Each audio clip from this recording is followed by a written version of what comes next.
Navigating the Canadian nursing process is tough, but I'm here to make it simple. Here are 5 frequently asked questions international nurses have if they are planning to work in Canada. Keep on watching. Hi, my name is Nurse Fabb. I'm an internationally educated nurse and a Filipino registered nurse here in Canada since 2024. And I'm here to finally answer some of the frequently asked questions I have in my YouTube channel. If you have more questions, don't hesitate to comment down in the comment section below. Okay, question number 1. If you are an international nurse, do you need to study again to be a nurse in Canada?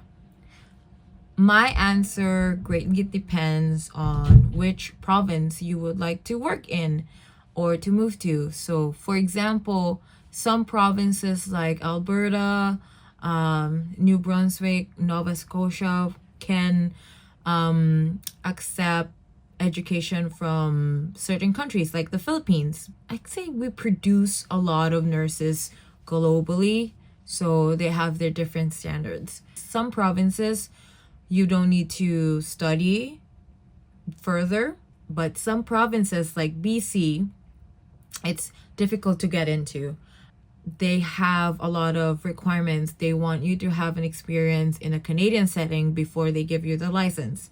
And sometimes you only are able to do that when you go to school or, well, yeah, here you need to go to school or take some courses. It can be like 3-month course, 6 months course, but I think in BC you really do have to have further studies. Like refresher courses, I think that's what they are called. So it greatly depends on which province you would like to work in. And I have a video that talks about the different provinces, what is the best for like new nurses. So I'll just link it up here, somewhere here or down in the description box so that you can guys see that video too. So yeah, knowing what province you want to work in is a really great factor in determining if you need to study more. Okay, question number 2. How expensive was to study the post-degree diploma in nursing in Canada?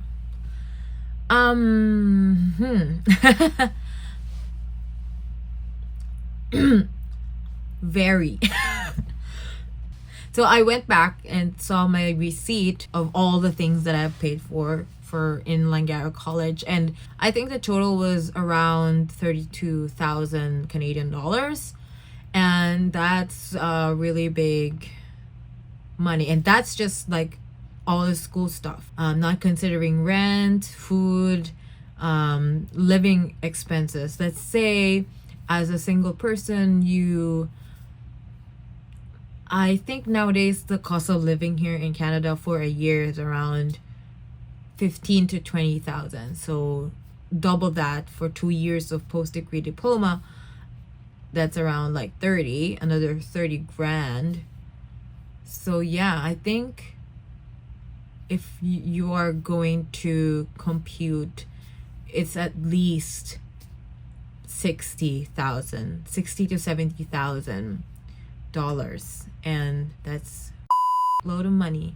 But yeah, but also consider that it may increase from this point forward. They like yearly schools are increasing their tuition fee, and so at least, so if you guys are planning to go do that post-degree diploma thing, it's gonna be at least $32,000 for tuition fee alone. Question number 3. I am currently a high school student in the Philippines. Do I need to take up nursing here, or can I study in Canada directly? You can study in Canada directly for your bachelor's. I'm not sure how long it will be, but I think it's going to be at least 4 years. And if you're a permanent resident or a Canadian citizen, it would be nice to do that because your tuition fee would be within reasonable amount. But if you study here as an international student and you want to study the bachelor's program, I think that would be very expensive. imagine, I just talked about like how expensive it was to study a post-degree one, which is like just 2 years of nursing school. So it's just 2 years and it's already $32,000. If you have the financial resources, I think it's possible to have your bachelor's here. But I kind of want to vote against it because one, it's a big investment and you kind of don't even know if you're gonna like nursing yet. During my bachelor's back in the Philippines, I had a lot of classmates who tried nursing for a year or two, but like finally decided nursing is not for them. So just for me, it's a big risk to go here, go do the bachelor's here, and finally like realizing that you don't really like nursing. I think there are advantages to doing that, like the bachelor thing here in Canada. It would save you like time for adjusting because you're gonna be used to all their practices, all their standards and all. But yeah, for me, it's just like a big financial risk for you to take to spend that kind of money into something that may or may not work out. That's just me. I want to know your thoughts, so comment down in the comment section below. Okay. Question number 4. What healthcare jobs IENs can do without NCLEX? I think these are the IENs, or the people who want to go to Canada but they can't see a pathway right away that they can be a registered nurse right away, so they needed to like explore more options or opportunities before finally working on their license. I think that's what they're doing, or like people who just haven't written the NCLEX exam yet. There are a lot of healthcare jobs, I think, but the most common healthcare jobs are like being care aides or healthcare assistant are those who help with personal hygiene, bathing, grooming, feeding of like the patients.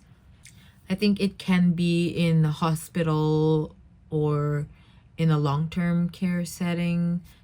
I'm just not so sure what's the process of being a healthcare assistant or a care aide. I just know like from my program in Langara, if I finish the 2 terms, I would be eligible to have that license because I'm a nurse, and I don't know, it's just an agreement between those 2 professions. So yeah, I had that license, but I wasn't able to work in acute. I was happy where I was during that time, and I don't want to like move from one job to one job to one job and then move to the nursing job already. So I just stayed with my job. And the job that I was talking about is like being a support care worker. I think in Canada, or I think in BC, they have a lot of programs for communities. I think BC like taking care of people in their own homes because they believe that it's less expensive than keeping them in a hospital or something, or like the hospital beds can be reserved for more acute patients, something like that. So they try to like just give support workers that could go to your house to help you with, again, bathing, grooming, feeding, help you with activities, and so on and so forth. So yeah, I think those are the jobs that you can do before being a registered nurse, or like if you haven't written your NCLEX exam yet.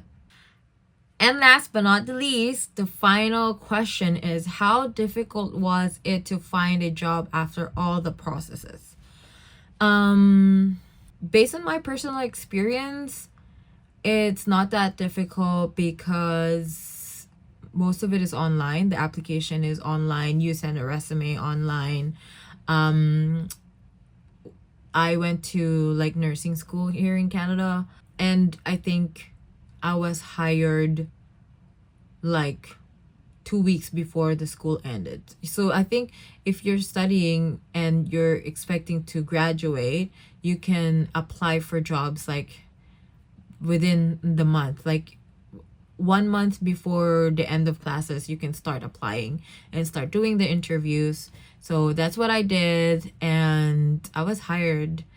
It's just that I was waiting for my permits, my graduation letters, stuff like that. So it took longer than, so I like had a little break.